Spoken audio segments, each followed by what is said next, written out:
Hello to all my dear students, my name is Sumit Rana. बच्चों, आप सभी का बहुत बहुत स्वागत है आपके अपने इस यूट्यूब चैनल के ऊपर। जैसा कि बच्चों हम लोग यहाँ पर 2024 में जो एग्जाम होने वाले हैं हमारे semester wise first third and fifth semester के, तो फिफ्थ सेमेस्टर 2024 में जो जूलॉजी के एग्जाम्स होने वाले हैं उसके लिए हम यहाँ पर इंपॉर्टेंट क्वेश्चन आंसर सीरीज को लेकर के चल रहे हैं, जिसमें हमारा लेक्चर 4 है।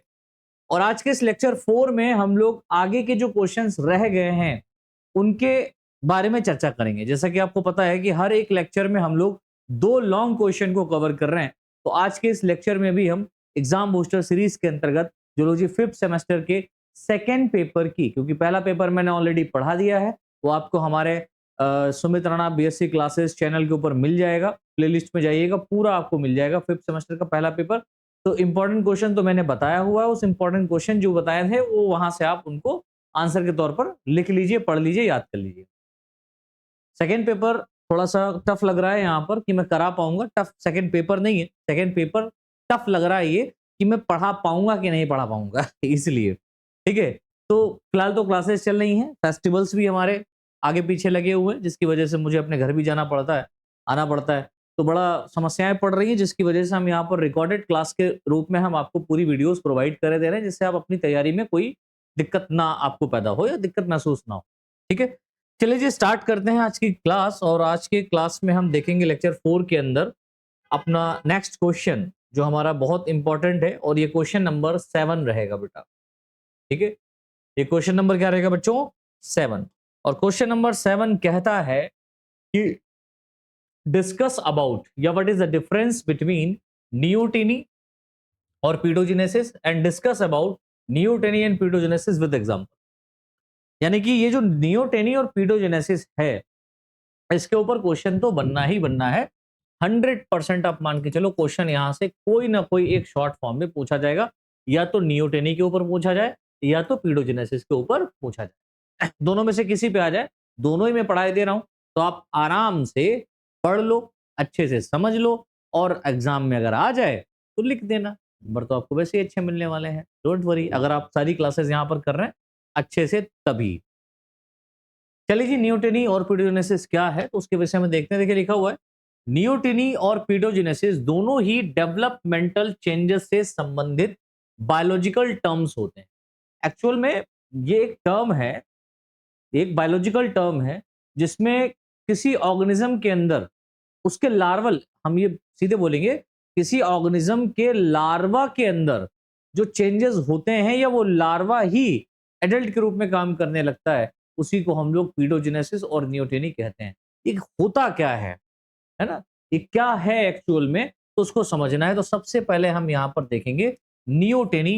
मोस्ट इंपॉर्टेंट क्वेश्चन है ये, आपका मोस्ट इंपॉर्टेंट क्वेश्चन है ये। 100 to 10% आपका पूछा जा सकता है एग्जामिनेशन में पीडोजेनेसिस के ऊपर और नियोटेनी के ऊपर। ये आ सकता है शॉर्ट फॉर्म में लिखने के लिए, ठीक है, शॉर्ट नोट इस पे आ सकता है। तो धैर्य बना करके बैठिए, पूरा यहां पर समझाऊंगा। देखिए पहला पॉइंट लिखा हुआ है, नियोटेनी का तात्पर्य किसी ऑर्गेनिज्म के एडल्ट स्टेज में जुवेनाइल फीचर्स के बने रहने से है। समझ लो भाई, नियोटेनी का तात्पर्य किससे है कि किसी ऑर्गेनिज्म के एडल्ट स्टेज में, जो ऑर्गेनिज्म है जब वो ऑर्गेनिज्म अपने एडल्ट में आता है, लेकिन उस एडल्ट स्टेज में भी क्या बना रहे, जुवेनाइल पीरियड्स या जुवेनाइल फीचर्स बने रहें, है ना, उसकी उस स्टेज के फीचर्स पाए जाए। जैसे कहते हैं ना कभी कभी कि आप बूढ़े हो गए हो लेकिन बचपना आपका अभी भी नहीं गया। तो बचपना कहने का मतलब बच्चों वाली जो हरकत कर, हंसी मजाक करना चाहिए, हर एक इंसान को करना चाहिए। ऐसा नहीं है कि आप बूढ़े हो जाए तो बूढ़ों वाली हरकत में आप बूढ़े नहीं, मैं तो बूढ़ा हूं, मैं तो हंसूंगा ही नहीं, मैं तो बूढ़ा हूं, मैं तो रोऊंगा नहीं, ऐसा नहीं है। जिस तरीके से बच्चे अपनी एक्टिविटी करते हैं, अगर ये प्रोसेस अगर आप अपनी लाइफ में हमेशा इंप्लीमेंट रखते हैं, जाहिर सी बात है एक जो एवरेज टाइम ड्यूरेशन है ह्यूमन बींग्स का जीवित रहने का, है ना, उसके उससे कुछ 1-2 साल और भी ज्यादा जी सकते हो, मुझे मुझे ऐसा लगता है। खैर, नियोटेनी का तात्पर्य क्या है बेटा कि किसी भी ऑर्गेनिज्म के एडल्ट स्टेज में जुवेनाइल फीचर्स का बना रहना, ठीक है, नियोटेनी कहलाता है। यह एक प्रकार का हेट्रोक्रोनी हेट्रोक्रोनी होता है, अर्थात इसमें किसी ऑर्गेनिज्म, हेट्रोक्रोनी होता है अर्थात इसमें किसी ऑर्गेनिज्म में डेवलपमेंटल इवेंट्स के समय या दर, टाइम और रेट में होने वाले चेंजेस से हो। ठीक है, होने वाले चेंजेस से होता है। तो कहने का अर्थ क्या होता है कि भाई यहाँ पर जो हेटेरोक्रोनी, कहने का मतलब क्या है, हेटेरोक्रोनी कहने का अर्थ है कि इसमें किसी ऑर्गेनिज्म में जो डेवलपमेंट इवेंट पाए जा रहे हैं, जो डेवलपमेंट इवेंट है, लाइक बर्थ हुआ बेबी का, वो शिशु अवस्था में है, फिर वो किशोर अवस्था में जाएगा, फिर वो वयस्क अवस्था में जाएगा, फिर वो वृद्धावस्था में जाएगा, तो ये इवेंट्स हैं। अब एक्चुअल में यहाँ पर क्या है कि जो डेवलपमेंटल इवेंट्स हैं, इसी समय और दर के बीच में होने वाले जो चेंजेस होते हैं, इसी को हम नियोटेनी कहते हैं। अर्थात नियोटेनी में हम ये बात समझेंगे कि नियोटेनी में कुछ ऑर्गेनिजम्स के एडल्ट में कैरेक्टरिस्टिक्स के डेवलपमेंट में देरी होती है। अर्थात क्या बात हुई कि नियोटेनी के समय जब किसी ऑर्गेनिजम्स के अंदर नियोटेनी हो जाता है, ह्यूमन में नहीं होता फिलहाल, नियोटेनी होता है, तो उसमें उसके कुछ मतलब उस नियोटेनी में कुछ ऑर्गेनिज्म के एडल्ट के जो कैरेक्टरिस्टिक्स फीचर होते हैं, इनके डेवलपमेंट में क्या होती है बेटा, देरी होती है। यानी जो एक एडल्ट का कैरेक्टर है वो एक बच्चे के कैरेक्टर से मिलता जुलता मिलता जुलता रहेगा। एडल्ट को एडल्ट हो जाना चाहिए था, लेकिन उसके अंदर फिर भी क्या है, बचपना है, तो जाहिर सी बात है उसके अंदर जो एडल्ट डेवलपमेंटल कैरेक्टर्स हैं वो काफी समय ले रहे हैं, ठीक है, टाइम ले रहा है मैच्योर होने में, जिससे ऑर्गेनिज्म को सेक्सुअल मैच्योरिटी तक पहुंचने के बाद भी अपने लार्वा या इमेच्योर ट्रेट्स को बनाए रखने की अनुमति देता है। इस स्टेज में क्या होगा, इस स्टेज में होगा कि ऑर्गेनिज्म अपने सेक्सुअल मैच्योरिटी में पहुंच भी गया, ठीक है, ऑर्गेनिज्म अपने सेक्सुअल मैच्योरिटी में पहुंच भी गया, लेकिन फिर भी आप देखेंगे उसके अंदर इमेच्योर ट्रेट्स पाए जाएंगे या उसके अंदर लार्वल कंडीशन देखने को मिलेगी, ठीक है। न्यूटनी वह स्टेज होती है जिसमें कोई एनिमल परमानेंटली लार्वल स्टेज में ही पाया जाता है। न्यूटनी क्या होता है, तो न्यूटनी एक ऐसी स्टेज होती है जिसमें एक लार्वा जो होता है ना, लार्वा देखो समझो, अब यहां पर समझो, जिसमें एक लार्वा है ना, लार्वा का मतलब था ये मेटामॉर्फोसिस की क्रिया करके, है ना, ऐसे समझो, मेटामॉर्फोसिस की क्रिया करके एडल्ट में चेंज हो जाए। लेकिन न्यूटनी में क्या होगा कि जो लार्वा होगा ना, इस लार्वा में मेटामॉर्फोसिस हुई नहीं करेगी, ये लार्वा एडल्ट में ऐसे ही चेंज हो जाएगा, मतलब इस एडल्ट में इस लार्वल कैरेक्टर, इस लार्वा के कैरेक्टर पाए जाएंगे, और ये एडल्ट क्या करेगा बेटा, सेक्सुअल रिप्रोडक्शन कराने के लिए तैयार हो जाएगा, है ना, सेक्सुअल रिप्रोडक्शन कराने के लिए तैयार हो जाएगा। तो ऐसा प्रोसेस या ऐसी अवस्था जिसमें आप देखेंगे कि कोई एक एनिमल है, उसके अंदर परमानेंटली लार्वल स्टेज में ही पाया जाए, कोई एक एडल्ट जो परमानेंटली लार्वल स्टेज में ही पाया जाता है, तथा इसमें मेटामॉर्फोसिस की एक्टिविटी नहीं पाई जाती है, एवं यह लार्वा डायरेक्ट ही एडल्ट के समान रिप्रोडक्शन करने लगता है। यही तो मैं बता रहा हूं कि लार्वा जो होता है वो रिप्रोडक्शन करने लगे, लार्वा रिप्रोडक्शन करने लगे, दैट इज कॉल्ड नियोटेनी। खत्म बात, ठीक है। अब ये कहां पर सबसे अच्छा तरीके से देखने को मिलेगा, तो आप कहेंगे सर क्लास जो एम्फीबिया है, ठीक है, क्लास एम्फीबिया, तो क्लास एम्फीबिया का एक इंपॉर्टेंट कैरेक्टर एक्सोलोटल लार्वा, जो कि आपका एम्बिस्टोमा मैक्सिकेनम के अंदर बनता है, एम्बिस्टोमा मैक्सिकेनम एक स्पीसीज है के रूप में पाया जाता है, एक्सोलोटल लार्वा के रूप में पाया जाता है। और एक्सोलोटल लार्वा कहां बन रहा है बेटा, एम्बिस्टोमा मैक्सिकेटम के अंदर, मैक्सिकेनम के अंदर, सॉरी, वह लार्वा जिनमें मेटामॉर्फोसिस की लैकिंग पाई जाती है तथा यह हमेशा लार्वल स्टेज में ही पाए जाते हैं, उन्हें एक्सोलोटल लार्वा कहते हैं। तो एक्सोलोटल लार्वा किन्हें कहा जाता है बेटा, अगर एक्सो, अब देखो यहाँ पर एक क्वेश्चन और पुटअप हो गया, क्या कि एक्सोलेटल लार्वा के ऊपर टिप्पणी कीजिए, लिख दोगे। देखो इस शॉर्ट नोट में, इस शॉर्ट क्वेश्चन, मतलब एक क्वेश्चन तो ये लॉन्ग है, उसमें आपके 3 शॉर्ट बन के आ गए। अब एक्सोलोटल लार्वा के ऊपर भी एक शॉर्ट नोट लिखने को आ सकता है। तो एक्सोलोटल लार्वा कहने का मतलब ही हो गया कि यहाँ पर नियोटेनी शो हो रही है, ठीक है। आगे देखिए लिखा हुआ है कि क्लास एम्फीबिया में नियोटेनी मुख्यतः सैलमेंडर की कुछ जेनरा, फॉर एग्जांपल एम्बिस्टोमा में पाई जाती है। तो एम्बिस्टोमा मैक्सिकेनम क्या है, एक प्रकार का सैलमेंडर है, क्या है बेटा, एक प्रकार का सैलमेंडर है, और इस सैलमेंडर के अंदर ये प्रेजेंट होता है, राइट, कुछ स्पीसीज में। और सैलमेंडर की कुछ स्पीसीज कौन है, तो एम्बिस्टोमा।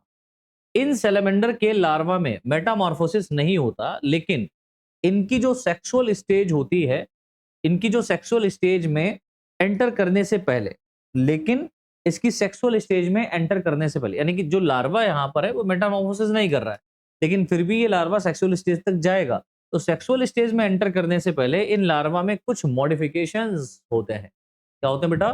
कुछ मॉडिफिकेशन होंगे, जैसे गिल्स का खत्म हो जाना, इस लार्वा के अंदर गिल्स नहीं पाए जाएंगे। लिम्स का डेवलप हो जाना, अब एक ऐसा लार्वा जो, देखो लार्वा क्या है बेटा, लार्वा तो फ्री स्विमिंग फॉर्म में तैरता है, एक ऐसी स्टेज होती है जो फीडिंग स्टेज होती है, आराम से लार्वा इसमें खाता पीता मौज करता है, ऐश करता है। उसके बाद में मेटामॉर्फोसिस की क्रिया करके अपने एडल्ट में चेंज हो जाता है, अपने फॉर्म में आ जाता है। यहाँ पर क्या है बेटा, यहाँ पर हो गया कि जो लार्वा है उसके अंदर क्या, अब देखो ये भूत टाइप हो गया, यहाँ पर एक लार्वा है उसके अंदर गिल्स खत्म हो गए, वो एडल्ट, उसने मेटामॉर्फोसिस नहीं करी। अब जब मेटामॉर्फोसिस नहीं करी तो वो लार्वा लार्वा नहीं रहेगा, वो एक्सोलोटल लार्वा हो जाएगा, मतलब उसमें गिल्स खत्म हो जाएंगे, उसमें लिम्स का डेवलपमेंट हो जाएगा, उसमें लंग्स द्वारा क्या होने लगता है बेटा, रेस्पिरेशन की क्रिया होने लगती है। तो जाहिर सी बात है लार्वा पानी में ही पाया जाता है किसी भी ऑर्गेनिज्म का, तो लार्वा जब पानी में है तो गिल से रेस्पिरेशन करेगा, है ना, और उसमें लंग्स नहीं होंगे। अब जाहिर सी बात है यहाँ पर लंग्स पाए जा रहे हैं, दैट मीन्स नोज से रेस्पिरेशन करेगा, तो यहाँ पर रेस्पिरेटरी सिस्टम भी बनेगा। ठीक है, तो बहुत सारे सिस्टम्स यहाँ पर डेवलप होते हैं, लेकिन होता एक्चुअल में ये लार्वा ही है। ठीक है, अच्छा आगे देखिए लिखा हुआ है, नियोटेनी सामान्यतः लो टेम्परेचर, फूड की कमी व आयोडीन की कमी आदि फैक्टर द्वारा इफेक्ट होती है। तो नियोटेनी होती कब है ना, नियोटेनी कब होती है? तो नियोटेनी सामान्य रूप से लो टेम्परेचर फूड, ठीक है, लो टेम्परेचर पर, फूड की कमी पर और आयोडीन की कमी आदि फैक्टर द्वारा इफेक्ट होती है। फूड में कमी आ जाए, टेम्परेचर अगर कम है या ज़्यादा है ना, लो टेम्परेचर पे दिक्कत हो जाएगी, लो टेम्परेचर है तो ये डेवलप मेटामॉर्फोसिस नहीं कर पाता है, ठीक है।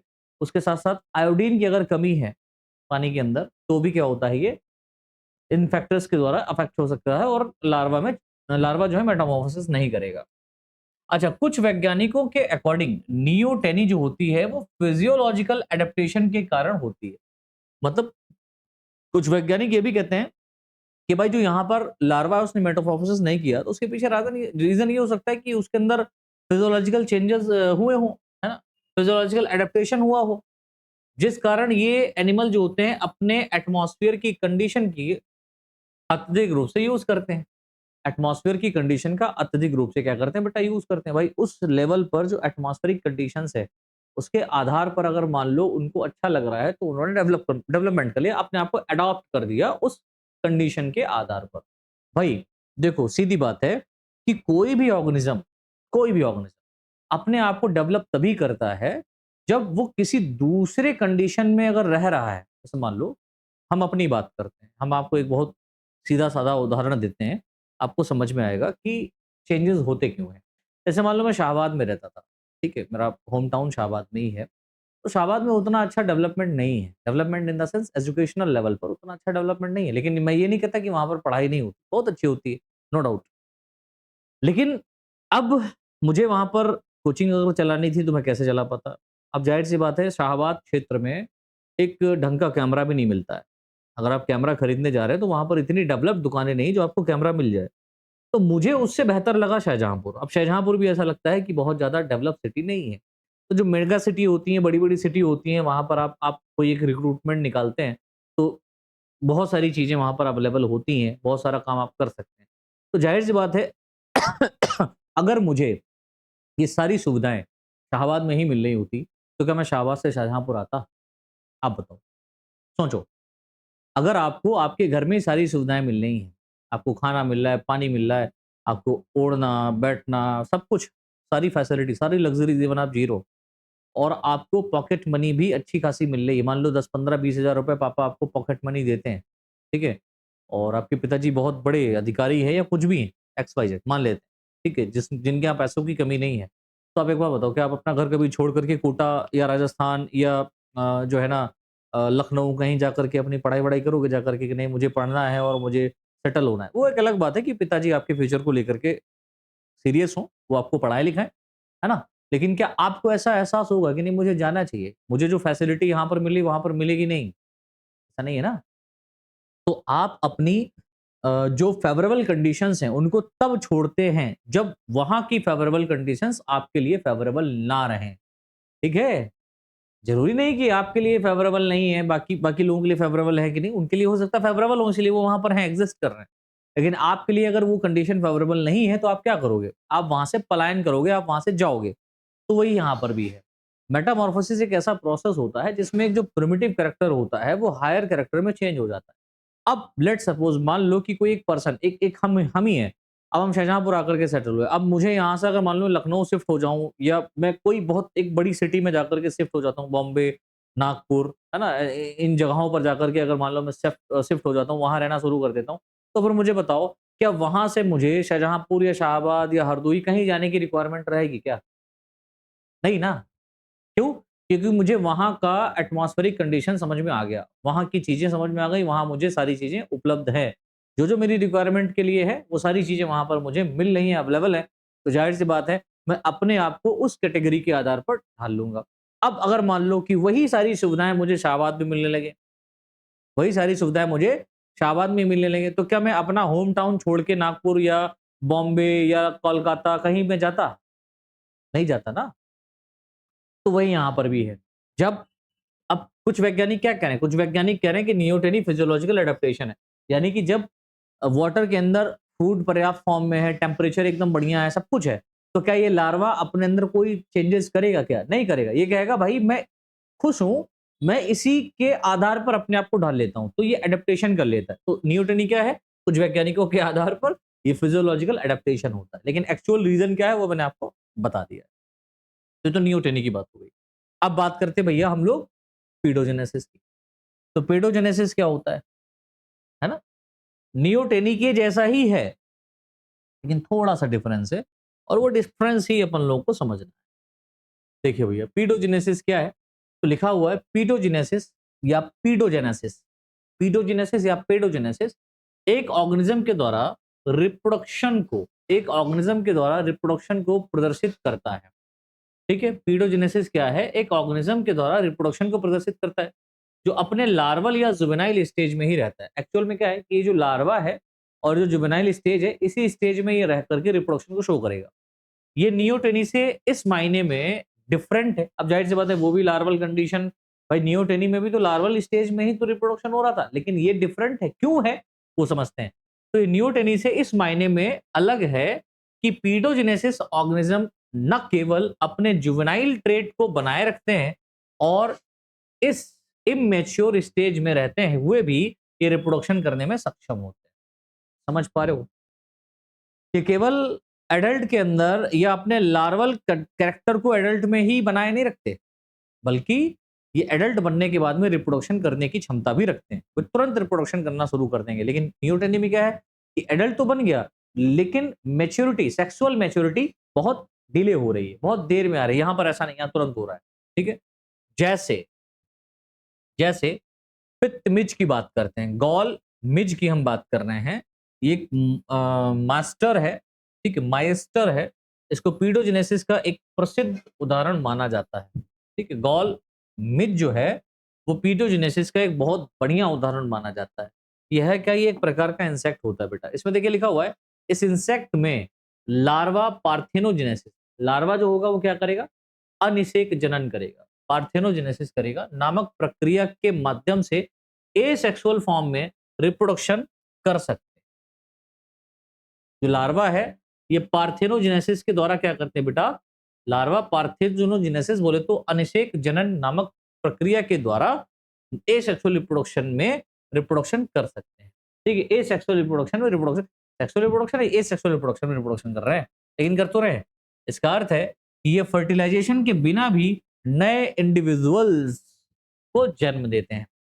न्यूटनी में ऐसा नहीं है, वहां पर सेक्सुअल रिप्रोडक्शन होगा, यहाँ पर रिप्रोडक्शन हो रहा है, लेकिन कौन सा? एसेक्सुअल। इसीलिए तो ये पीडोजेनेसिस है। और ये प्रक्रिया लार्वा को जुवेनाइल स्टेज में रहते हुए भी रिप्रोडक्शन जारी रखने की अनुमति देती है। ठीक है, ये जो प्रक्रिया है ना पीडोजेनेसिस, ये पीडोजेनेसिस एक्टिविटी एक ऐसी एक्टिविटी है जो किसी भी लार्वा को उसके जुवेनाइल कंडीशंस के ही अंदर उसको रिप्रोडक्शन करने की अनुमति देती है। अच्छा, कुछ की प्रेफरेंस यहाँ पर दिए गए, कुछ की डिफरेंशियस यहाँ पर दिए हैं जो बहुत इंपॉर्टेंट है, आपको समझने लायक है। पहला डिफरेंस देखिए यहाँ पर है कि जो नियोटिनी है उसमें क्या है इस प्रक्रिया में ऑर्गेनिज्म जुवेनाइल कैरेक्टर को बनाए रखते हुए सेक्सुअल मैच्योरिटी तक पहुंचता है। तो न्यूटनी में क्या है कि एक ऑर्गेनिज्म है, ये ऑर्गेनिज्म जुवेनाइल कैरेक्टर यानी कि जो लार्वल कैरेक्टर है बेटा, लार्वल कैरेक्टर है, इन लार्वल कैरेक्टर को बनाए रखते हुए यानी कि उस ऑर्गेनिज्म में ये लार्वल कैरेक्टर भी पाए जा रहे हैं और अपनी सेक्सुअल मैच्योरिटी तक पहुंचता है। सेक्सुअल मैच्योरिटी बोले तो सेक्सुअल रिप्रोडक्शन करेगा, लेकिन एडल्ट के रूप में रिप्रोडक्शन करता है। ठीक है, लेकिन एडल्ट के रूप में भाई सेक्सुअल रिप्रोडक्शन तक पहुंचा और साथ के साथ ये एडल्ट के रूप में ही रिप्रोडक्शन कर रहा है, मतलब जो इसका एक ऑर्गेनिज्म जो इसका पेरेंट है बिल्कुल उसी के तरीके से ही ये क्या कर रहा है, रिप्रोड्यूस कर रहा है। पीडोजेनेसिस क्या कहता है, इस प्रक्रिया में ऑर्गेनिज्म जुवेनाइल स्टेज में रहते हुए भी रिप्रोडक्शन करता है, जुवेनाइल स्टेज में तब भी रिप्रोडक्शन कर रहा है, अक्सर एसेक्सुअल रूप से या फुल एडल्ट डेवलपमेंट से गुजरे बिना। ठीक है, मतलब कि पूरा का पूरा एडल्ट फॉर्म में ना आए, एडल्ट डेवलपमेंट ना हो पाए इसके अंदर, तब भी ये रिप्रोडक्शन कर सकता है। और अक्सर ये जो करता है बेटा ना, ये एसेक्सुअल रिप्रोडक्शन करता है। तो हम मोटा मोटी तौर पर ये कह सकते हैं कि जो नियोटेनी है उसमें जो लार्वा है वो अपने सेक्सुअल रिप्रोडक्शन द्वारा एडल्ट के सिमिलर सेक्सुअल रिप्रोडक्शन को प्रदर्शित करता है। ठीक है, और जो पीडोजेनेसिस है इसमें जो एक लार्वा है वो अपने अंदर एसेक्सुअल रिप्रोडक्शन द्वारा सेक्सुअल रिप्रोडक्शन रिप्रोडक्शन करता है। क्लियर है ना? चलो एक नोट पॉइंट देखो लिखा हुआ है, ये दोनों घटनाएं दिखाती हैं कि ऑर्गेनिज्म ये क्या शो कर रहा है। तो ये दोनों घटनाएं ये दिखाती हैं कि ऑर्गेनिज्म रिप्रोडक्टिव स्ट्रेटजीज कैसे डेवलप कर सकते हैं। यानी ऑर्गेनिज्म जो है ना अपनी अब रिप्रोडक्टिव स्ट्रेटजीज डेफिनेटली वही बनाने का प्रयास करेगा या वो तय करेगा जो ऑर्गेनिज्म ये चाहेगा कि मेरी जनरेशन इस अर्थ पर बरकरार रहे, बनी रहे। ठीक है, तो उनकी हम बात कर रहे हैं। अच्छा, कुछ लोग ऐसे हैं जो नहीं चाहते हैं कि मेरी जनरेशन बने, तो दुनिया से विलुप्त हो जाते हैं और उनका नामो निशान खत्म हो जाता है।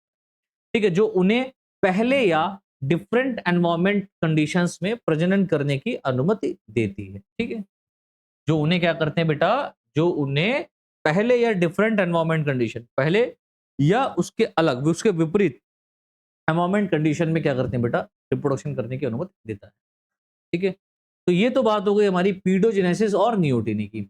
अब नेक्स्ट क्वेश्चन हमारा है बेटा क्वेश्चन नंबर 8। अब देखो इसी तरीके से हमारे धीरे धीरे क्वेश्चंस भी फिनिश हो रहे हैं। मैंने यहाँ पर जितने भी क्वेश्चंस बताए हैं सभी क्वेश्चंस का आंसर आप लोगों को मैं प्रोवाइड कर ही दे रहा हूँ धीरे धीरे। तो तैयारी आप लोग अपनी बनाए रखिए और वीडियो अगर पसंद आ रहा है तो वीडियो को लाइक करके शेयर जरूर कीजिए अपने दोस्तों के साथ और अपने व्हाट्सएप स्टेटस पे इसका लिंक जरूर लगाएं।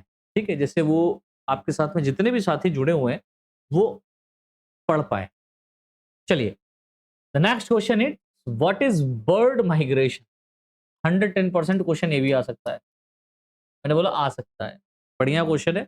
बर्ड माइग्रेशन कई बार पूछा गया तो हो सकता है इस बार 2024 में भी पूछा जाए।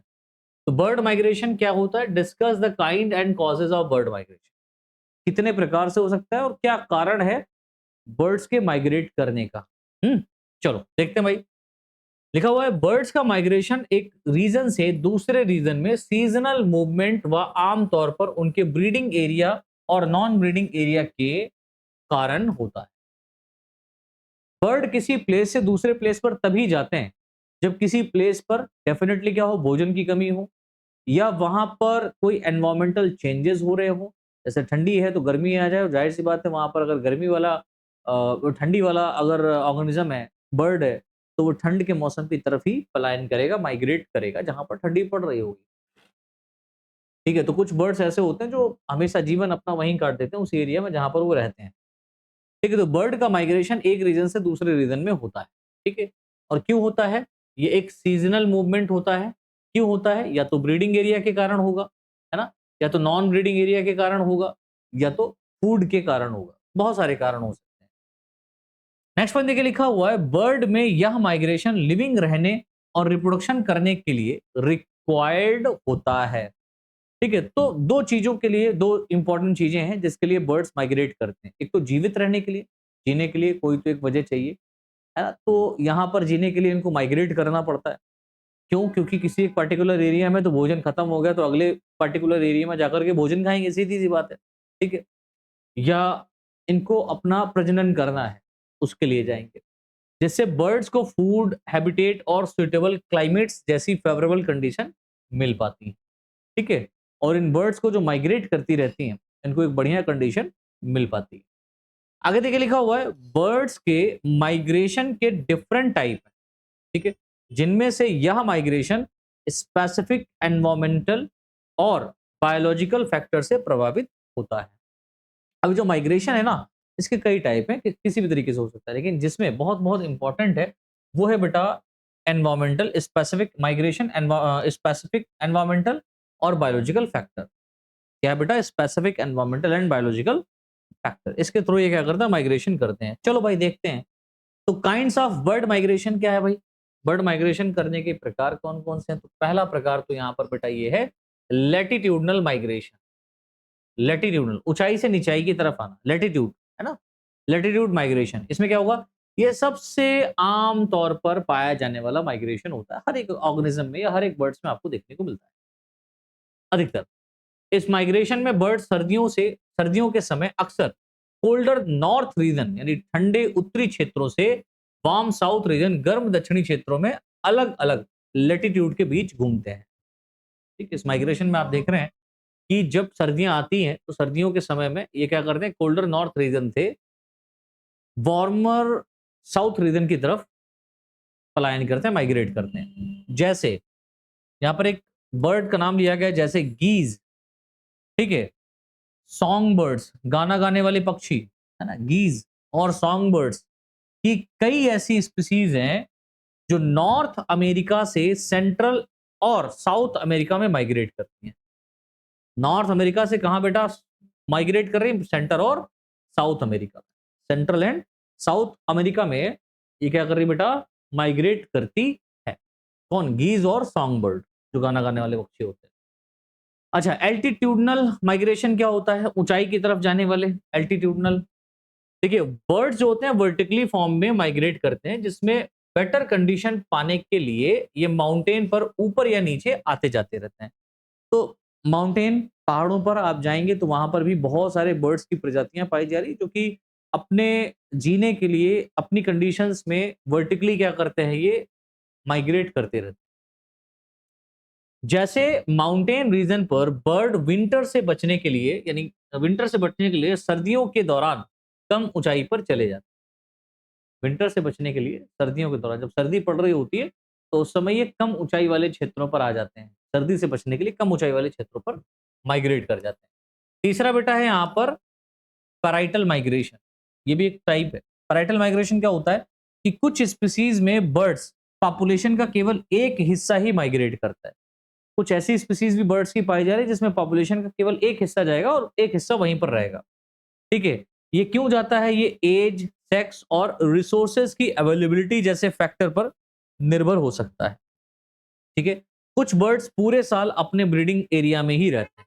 कुछ ऐसे ही बर्ड्स होते हैं जो पूरे साल जहां पर उनका ब्रीडिंग एरिया है वहां पर ही वो रहते हैं, उसके अलावा वो कहीं नहीं जाना पसंद करते हैं। एक मूवी मैं आप लोगों को रिकमेंड कर रहा हूं, अगर समय मिले तो देखिएगा। फिलहाल तो अभी दीपा दीपावली की छुट्टियां पड़ेंगी, तो उसमें एक मूवी देखिएगा, बर्ड माइग्रेशन। यानी माइग्रेशन एक मूवी है, माइग्रेशन एनिमेटेड मूवी है बेटा। इसमें माइग्रेशन जो दिखाया गया है वो काफी बेहतर तरीके से दिखाया गया है। हर एक अलग अलग प्रकार के बर्ड्स यहाँ पर दिखाए गए हैं, माइग्रेट करने का तरीका दिखाया गया है, कौन कौन से पक्षी माइग्रेट कर सकते हैं, नहीं कर सकते हैं। पैरट की भी कुछ स्पीसीज यहाँ पर दिखाई गई, तो बढ़िया फिलहाल लगी है मेरे को ये माइग्रेशन। अब इसको बताने की रिक्वायरमेंट नहीं थी, लेकिन कभी कभी जो है ना, आप अपने ब्रेन को, अपने दिमाग को अच्छा रखने के लिए मूवीज जरूर देखा करें।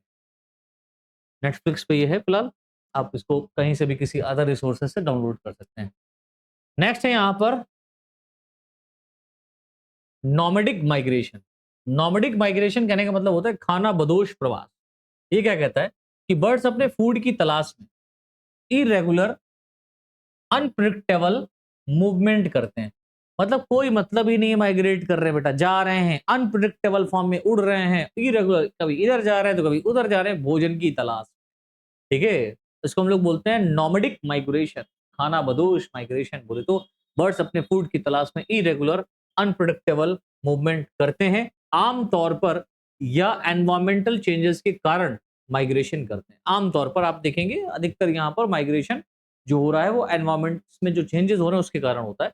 जैसे हम देखते हैं कि ऑस्ट्रेलिया में जो पैरट है, इसकी कुछ स्पीसीज होती है फूड की अवेलेबिलिटी के आधार पर माइग्रेट करती हैं। तो ऑस्ट्रेलिया का जो पैरट है, वो फूड की अवेलेबिलिटी के आधार पर माइग्रेट करता है, भोजन के लिए माइग्रेट करता है। And the next is long distance migration. Long distance migration, ये भी क्या है बेटा, एक माइग्रेशन का टाइप है।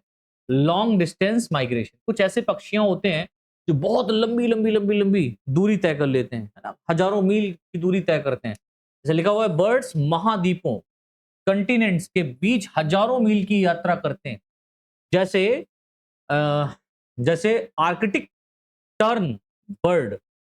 जैसे कौन सा बर्ड बेटा, आर्कटिक टर्न बर्ड। ये क्या करता है, जो ऑस्ट्रिक आर्कटिक से आर्कटिक से हर साल कहां आता बेटा, अंटार्कटिका को जाता है और वापस आ जाता है। हर साल ये अंटार्कटिका जाएगा और वापस अपने प्लेस पे आर्टिक में आ जाएगा।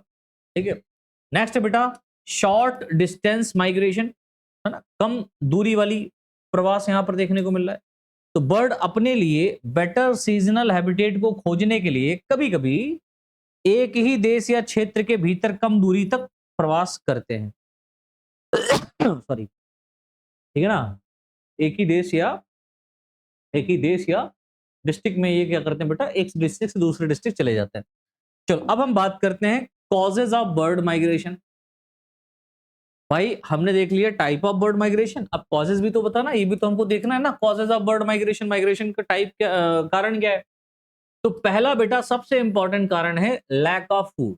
जाहिर सी बात है, जिस एरिया में फूड की कमी होने लगेगी वहां से जितने भी लोग हैं, बर्ड्स की बात नहीं कर रहे हैं, ह्यूमन बींग्स भी क्या करेगा, वहां से पलायन कर जाएगा, माइग्रेशन कर जाएगा। अभी कोविड में देखो ना कितना सारा दिक्कत हुआ था, है ना, दिल्ली से लोग पैदल आ रहे थे बेचारे, क्योंकि दिल्ली एक हब है जहाँ पर बहुत सारा काम होता है।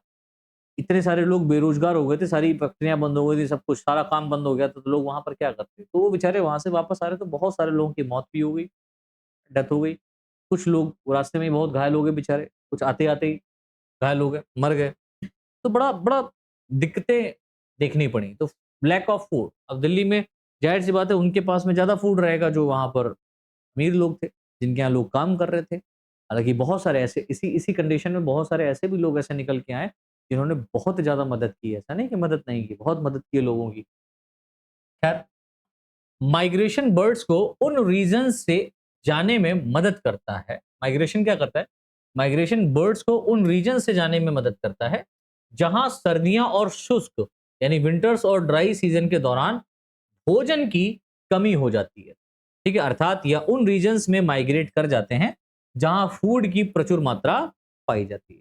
ठीक है, तो माइग्रेशन जो होता है वो भोजन के लिए काफी इंपॉर्टेंट रोल अदा करता है। Next, reproductive requirements. भाई माइग्रेशन रिप्रोडक्टिव रिक्वायरमेंट्स पे भी होता है। ठीक है, अब जाहिर सी बात है कोई ऑर्गेनिज्म यहाँ है और उसका रिप्रोडक्शन होना है ऐसी जगह पर, या वो ब्रीडिंग सीजन उसका वो ऐसी जगह पर है जहां पर बहुत ज्यादा पानी वानी हो, बढ़िया सा माहौल हो, तो माइग्रेट करते हैं इसलिए। ठीक है, तो बर्ड्स रिप्रोडक्शन और अपने बच्चों के पालन पोषण के लिए सुइटेबल कंडीशंस वाले प्लेस पर माइग्रेट करते हैं जहां अक्सर कम शिकारी यानी प्रेडेटर्स, है ना, और पर्याप्त संसाधन रिसोर्सेज होते हैं। अब ये ऐसी जगहों पर माइग्रेट करेंगे जहां पर प्रेडेटर कम हो, शिकारी कम हो, इनके बच्चों को नुकसान ना करें, और वो अपना माइग्रेट कर लेते हैं। थर्ड है हमारा वेदर एंड क्लाइमेट्स। वेदर कैसा है, क्लाइमेट कैसा है, उसके आधार पर भी माइग्रेशन होता है। जैसे जैसे टेम्परेचर ड्रॉप या एनवायरमेंट कंडीशन कठोर होती जाती है, ठीक है, पक्षी एक्सट्रीम वेदर और सरवाइव रहने के लिए गर्म क्षेत्रों की ओर माइग्रेट करते हैं। अब बहुत ज्यादा ठंडी किसी क्षेत्र में पड़ रही है, तो बर्ड्स अपने आप को गर्म रखने के लिए, अपने आप को सरवाइव कराने के लिए, लिविंग रहने के लिए दूसरी जगह पर क्या करते हैं, माइग्रेट करते हैं। नेक्स्ट देखिए यहां पर है डे लेंथ या फोटो पीरियड। डे लेंथ क्या होता है, देखिए लिखा हुआ है दिन की लंबाई में चेंजेस बर्ड में फिजियोलॉजिकल चेंजेस को ट्रिगर करता है। भाई अब जैसे आप जानते हैं ठंडी के समय में हमारे यहाँ पर, हमारे क्षेत्र में, मतलब यूपी में स्पेशली क्या होता है कि दिन छोटा हो जाता है, 4-5 बजे तक सूर्य देवता डूब जाते हैं, है ना, तो अंधेरा हो जाता है। या गर्मियों के समय में आप देखते हैं 7-7 बजे तक दिन रहता है, 7:30 बजे तक कभी-कभी दिन रहता है। तो ये डे लेंथ के ऊपर भी बड़ा दिक्कत होता है। डे लेंथ क्या करते हैं, ये बर्ड्स में चेंजेस लाते हैं इसकी फिजियोलॉजिकल में, ठीक है? ट्रिगर करता है, जिससे उन्हें माइग्रेशन के लिए प्रिपेयर होने के लिए प्रेरित किया जाता है, ठीक है? तो इस कारण भी ये माइग्रेट करते हैं। इस कारण भी क्या है बेटा, ये माइग्रेट करते हैं। तो इस तरीके से बेटा आज की क्लास में हमने 2 बहुत ही इंपॉर्टेंट क्वेश्चंस देख लिए। एक तो बर्ड माइग्रेशन जो 110% आपका आ सकता है, ठीक है? बर्ड माइग्रेशन क्या है डिस्कस करिए, इसके प्रकार और कारण क्या है, दोनों मैंने आपको तीनों चीजें बता दी हैं। इसमें बर्ड माइग्रेशन केवल एक शॉर्ट नोट में आ सकता है, discuss the kinds, migration, bird migration type क्या है, या बर्ड माइग्रेट क्यों करता है। 3 शॉर्ट क्वेश्चंस यहाँ पर आपके बन गए। उसके बाद जो हमने पहला क्वेश्चन यहाँ पर देखा वो था discuss about neoteny and paedogenesis. Neoteny paedogenesis वाले क्वेश्चन में भी 3 आपके शॉर्ट बने, जिसमें एक तो नियोटेनी के ऊपर ही आ सकता है, नियोटेनी पर आ सकता है। दूसरा यहाँ पर बेटा एक्सोलोटल लार्वा, एक्सोलोटल लार्वा पे शॉर्ट नोट पूछा जा सकता है। और तीसरा डेफिनेटली क्या है हमारा, पीडोजेनेसिस, ठीक है? इन तीनों पर शॉर्ट नोट आपके पूछे जा सकते हैं, ठीक है? ये तीनों पर शॉर्ट नोट आपके पूछे जा सकते हैं। तो 110% यहाँ से कोई ना कोई एक क्वेश्चन आपको मिल सकता है, ठीक है? और उस वाले से भी एक क्वेश्चन आपको मिल सकता है। लॉन्ग में हो सकता है, शॉर्ट में हो सकता है, होगा ज़रूर, ठीक है? तो इसको आप लोग अच्छे से पढ़िए। क्लास समझ में नहीं आ रही तो दोबारा से रिपीट करके देखिए। मेरे हिसाब से मैं अपना पूरा कोशिश कर रहा हूँ कि आपको थ्योरी के साथ-साथ समझाने का भी प्रयास करूँ। एग्ज़ाम्स हमारे पास में हैं, बिल्कुल अपनी तैयारी मत छोड़िए, तैयारी करते रहिए, अपने एन्जॉयमेंट भी करिए, है ना? फेस्टिवल्स भी हमारे ऊपर ही हैं, सर पे ही हैं, एग्ज़ाम्स भी हमारे सर पर ही हैं, तो फेस्टिवल को भी एन्जॉय करना है। ऐसा नहीं कि मैं बीएससी की तैयारी कर रहा हूँ, तो मैं बिल्कुल करूँगा ही नहीं। करिए, 1 दिन का समय निकालिए, 2 दिन का समय निकालिए, लेकिन उसके बाद में फिर अपनी तैयारी करना शुरू कर दीजिए, है ना? तो ऐसा नहीं कि आप अपना एन्जॉयमेंट बिल्कुल ही छोड़ दें, ऐसा नहीं है। वो तो कहेंगे एग्ज़ाम बार-बार नहीं आते, फेस्टिवल बार-बार आता है। हाँ, अच्छी बात है, लेकिन अगर आप अपनी तैयारी अभी से करते हुए चल रहे हैं या पहले से अगर आप अपनी तैयारी करते हुए चल रहे हैं, तो आपको घबराने की या ज़्यादा डिप्रेस होने की या ज़्यादा एंग्ज़ायटी पालने की ज़रूरत नहीं है। आपके एग्ज़ाम्स बहुत अच्छे होंगे, नो डाउट। बस आप अपनी मेहनत अच्छे से करते चलिए। जो भी यहाँ पर पढ़ा रहा हूँ, उसको अच्छे से दिमाग में बिठाते हुए चलिए। आपके एग्ज़ाम्स बहुत अच्छे होंगे, ठीक है? तो मिलते हैं बच्चों नेक्स्ट क्लास में। तब तक के लिए सभी को जय हिंद, जय भारत।